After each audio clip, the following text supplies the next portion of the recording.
স্ত্রীর মন খারাপ যে স্বামীর হৃদয়কে স্পর্শ করে না, স্ত্রীর চোখের পানি যে স্বামীকে বিচলিত করে না, আর যাই হোক ওই স্বামীর মতো পাষাণ স্বামী কেউ হতে পারে না।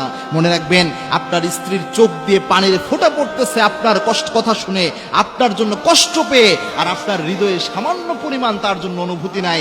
আপনার মতো পাষাণ হৃদয় কারো হতে পারে না।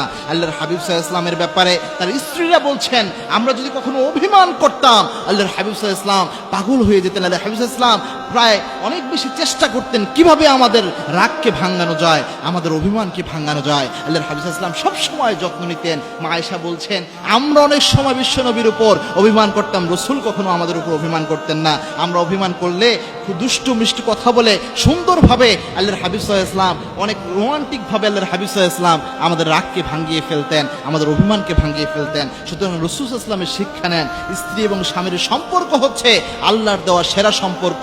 আল্লাহর হাবিব জানিয়েছেন, যে স্বামী তার স্ত্রীর কাছে সেরা, সে আল্লাহর কাছে সেরা।